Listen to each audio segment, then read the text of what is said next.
जैन परंपरा में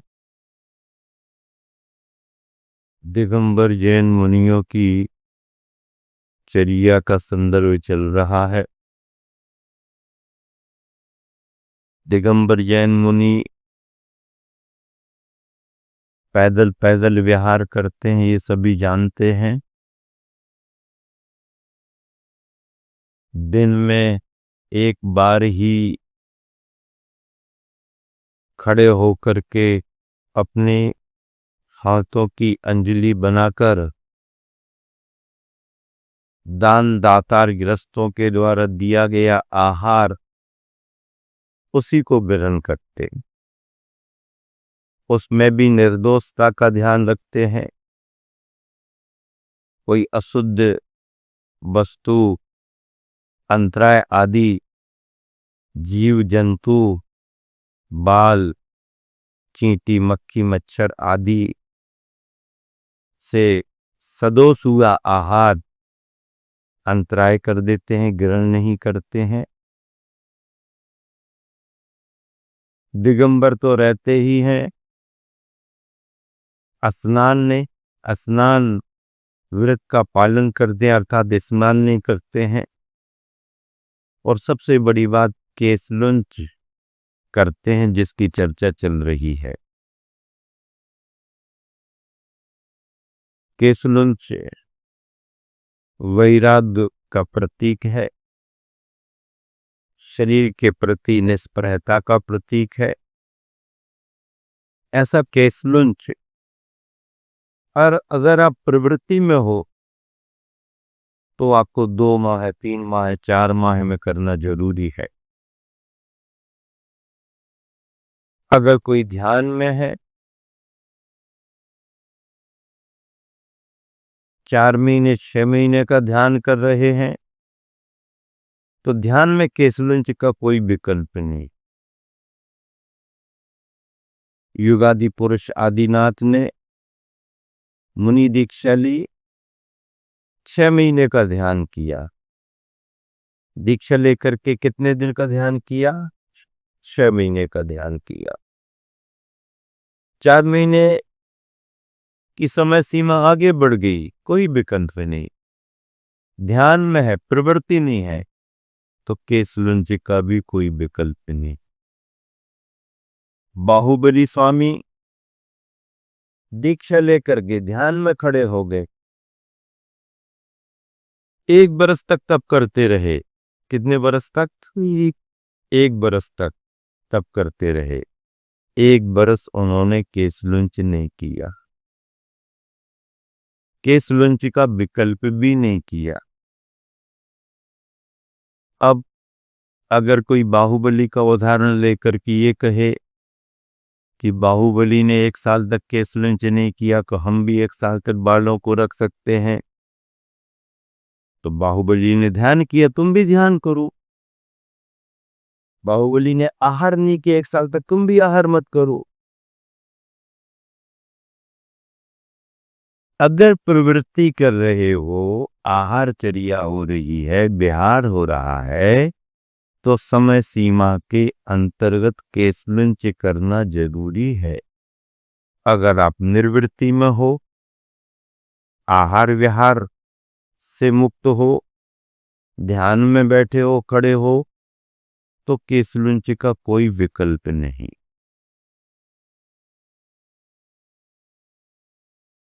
केसलुंचन की क्रिया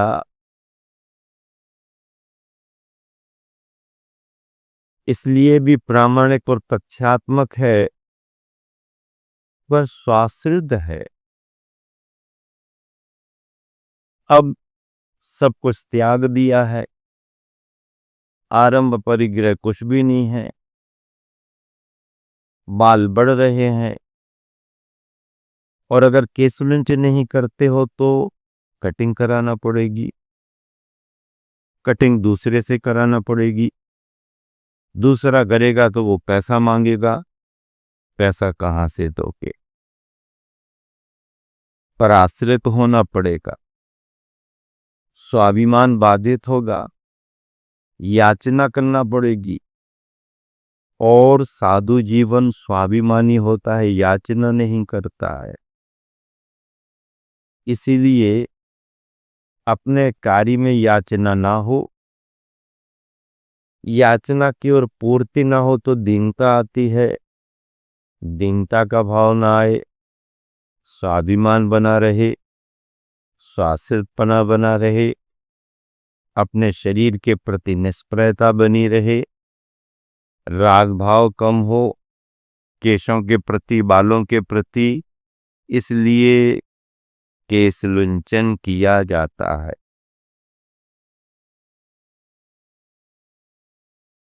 हमारे गुरुवर आचार्य श्री जब संघ में सम्मिलित हुए तो ब्रह्मचारी अवस्था में ही उन्होंने केश लुंच कर लिया, अभ्यास प्रारंभ कर दिया। देखो, घर से जब गुरुवर निकले तो पहले तो वो खानिया जी जयपुर चोलगिरी में आचार्य देशभूषण महाराज जी के पास रहे। करीब 1 बरस उन्होंने उनके पास समय निकाला। चातुर्मास से चातुर्मास तक की अवधि का समय निकला। श्रवण बेलगोल यात्रा भी देशभूषण जी के साथ में गुरुवर की हुई। महामस्तकाभिषेक उस समय संपन्न हुआ था।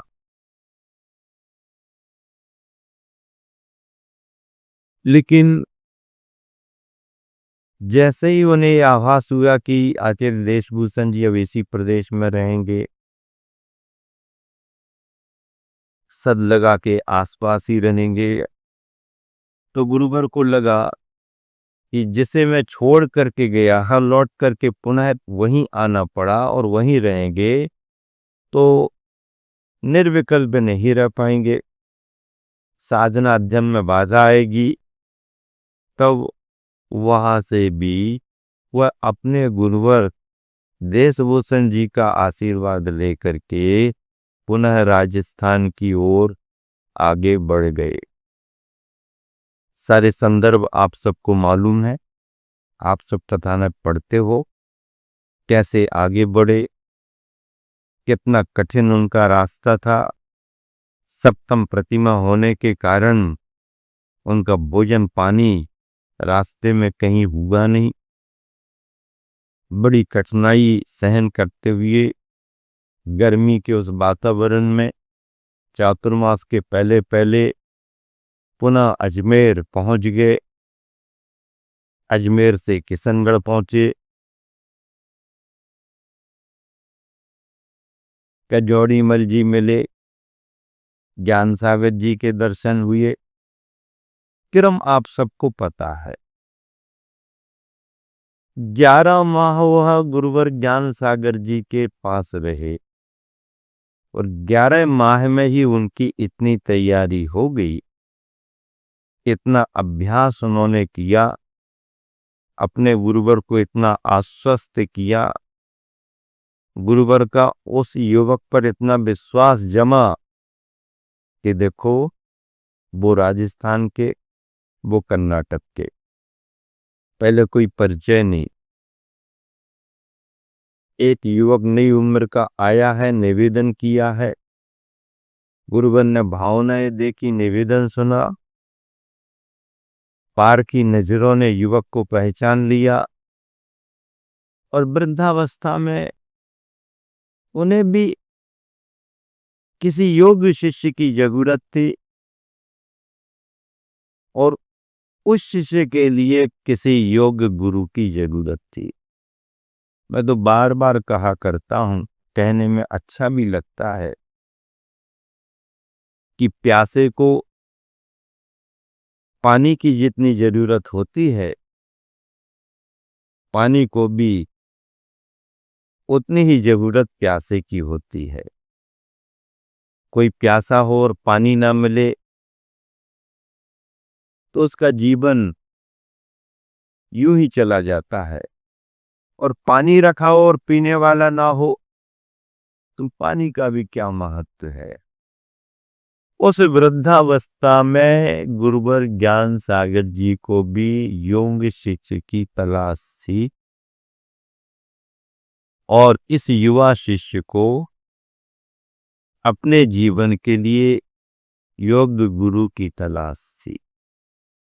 दोनों की पूर्ति हुई और हम सभी धन्य हुए, हमारे को ऐसे गुरुवर मिले। अपने गुरुवर ने ब्रह्मचारी अवस्था में ही केसुलन कर लिया था। कितनी कठोर साधना, मन का कितना दृढ़ विश्वास, और फिर 11 महीने पूरे होते ही सीधी मुनि दीक्षा, निर्ग्रंथ मुनि दीक्षा। उस दीक्षा के मंच पर जब गुरुवर केसलुंच कर रहे थे, अब उस समय का दृश्य देखो, फोटो देखो, पुरानी फोटो अपन देखते हैं कैसे काले काले घुंघराले बाल, जवानी का शरीर, गोरा चिट्ठा शरीर और काले काले बालों से भरा होगा चेहरा। और जब वह केसों को उखाड़ रहे थे, उस मुद्रा को फोटो में देखो, कितना वैराग, कितनी दृढ़ भावना मुनि बनने की। और गुरुवर ने मुनि दीक्षा ली। अपने गुरुवर आचार्य श्री स्वयं बताते थे कि जब दीक्षा हो रही थी तो बहुत उमस, बहुत गर्मी थी, बहुत गर्मी थी। लेकिन जैसे ही दीक्षा लेते समय गुरुवर ने वस्त्र उतारे, काले काले बादलों से जल वृष्टि होगी, जल वृष्टि हुई। इसी को तो अतिशय कहते हैं। और अतिशय कहते किसे हैं? अतिशय कहते किसे हैं? इसी को तो अतिशय कहते हैं। सब तरफ गर्मी, सब तरफ गर्मी, पसीना आ रहा है, और दीक्षा लेते ही अपार जल वृष्टि, शीतलता छा गई, शांति हो गई। इसी को अतिशय कहते ही। तो ऐसे केसलुंच का महात्म आप सब सुन रहे हो, समझ रहे हो। संघ में प्रवेश पाने के बाद मैंने गुरुवर के केसलुंचों को भी बहुत निकटता से देखा है, बहुत निकटता से देखा है। कितनी निष्प्रय वृत्ति से गुरुवर आचर्षी केसलुंच करते थे। कोई देखने आ जाए तो मना नहीं करते थे, लेकिन कोई देखने आए इसकी अपेक्षा नहीं रखते थे। इसलिए गुरुवर ने अपने जीवन काल में फिर मंचों से केसलुंच नहीं किया। प्रारंभ में कुछ हो गया, फिर जब उन्हें ख्याल में आया या उन्होंने सुधार करना चाहा, फिर उन्होंने मंच से केसलुंच नहीं किया। केसलुंच की कोई बोली नहीं कटी। केसों का विसर्जन कभी गुरुवर ने जल में नहीं करने दिया। हाँ, पुराने समय में ऐसा देखने में आ जाता था। कोई महाराज जी का केसलुंच हुआ, समाज में बड़ा समारोह माना जाता था। सब तरफ से लोग आते थे, प्रवचन चलते थे पंडितों के, महाराज जी केसलुंच करते थे, भोजन भंडारा होता था, बड़ा समारोह माना जाता था, बोलियां लगती थीं। अंत में केसों के लिए अच्छे से संभाल करके ले जा करके नदी या कुएं में डाल दिया जाता था। क्षीर सागर की कल्पना करके करते थे। लेकिन भावनाएं भले अच्छी हो, पर प्रक्रिया में सुधार हुआ। आचार्य ने इसके लिए मना किया। क्यों? क्योंकि बाल कभी गलता नहीं है। बाल अगर जल में चला जाए तो जली जंतु उसे पकड़ते हैं मछलियां, मेंढक उसे खींचते हैं क्योंकि बाल में चर्म लगा रहता है। उसके खाने की लोलुपता में बाल अंदर चला जाता है, फंस जाता है और जीव घात भी हो जाते हैं। इन सभी बातों को ध्यान में रख करके केशों का जल में प्रवाह नहीं किया जाता। कहीं भी जगह देख करके साफ सुथरी थोड़ा सा गड्ढा बनाओ, खेत में खेत की मेड़ पर उसके अंदर रख करके उसको ढांक दो, उसी स्थान पर वो बने रहते। ऐसा करके आचार्य ने इनमें सुधार किया। सन 1984 की बात है। चतुर्मास के समापन का समय था। देश में प्राइम मिनिस्टर इंदिरा जी के अंगरक्षकों ने धोखा दिया और उनकी हत्या कर दी गई। देश में दंगे हुए, कर्फ्यू लगाए गए। मड़िया जी जबलपुर में विराजमान थे आचार्य। मिलिट्री के जवान सब देखते रहते थे। हमदर्द दिनचर्या चलती थी। उनकी जिज्ञासा हुई, जैन बंधुओं से उन्होंने बात की। जैन बंधुओं ने परिचय दिया, उन्होंने मिलने का भाव प्रकट किया। परिचय दिया गया, हमारे गुरुवर ऐसे, हमारे गुरुवर ऐसे, हमारे गुरुवर ऐसे, स्नान नहीं करते हैं, पैदल विहार करते, केशविंज करते आदि। सर्दी का समय हो गया था, शरीर पर थोड़ी थोड़ी धूली मिट्टी जमा हो गई थी, मैल लग रहा था, पसीना आता था। धूप में बैठ करके आचार्य सामयिक करते थे। किसी एक समय आहार चर्या के बाद आचार्य धूप में छत पर बैठे थे। उसी समय वो मिलिट्री के कमांडर वगैरह आए, उन्होंने विनय भाव प्रकट किया। बैठे, बातचीत शुरू हुई और फिर उन्होंने आचार्य से कहा, आचार्य हमने तो सुना है आप स्नान नहीं करते हो, आप देश की संपत्ति हो, देश की संपत्ति को सुरक्षित रखना जरूरी है, आपको स्नान करना चाहिए ताकि आप स्वस्थ रहें। आचार्य ने कहा, किसने कहा मैं स्नान नहीं करता हूँ? जैन बंधु जो बैठे थे भौचकते रह गए। आचार्य कौन कहता मैं स्नान नहीं करता? शरीर में मिट्टी लगी, धूली लगी है, पसीना बह रहा है, स्नान नहीं करते, सबको पता। किसने कहा मैं स्नान नहीं करता? गुरुवर ने कहा, आपको, आप भी स्नान करते, मैं भी स्नान करता, लेकिन आपके स्नान में हमारे स्नान में अंतर है। आप सनलाइट से स्नान करते हो, सनलाइट साबुन होती ना, आप सनलाइट से स्नान करते हो, तो मैं भी तो देखो सन लाइट, धूप से स्नान कर रहा हूं, और आप तो केवल सनलाइट से ही स्नान करते। मैं कभी कभी मून लाइट से भी स्नान करता हूं, यानी रात्रि का योग धारण करता हूं।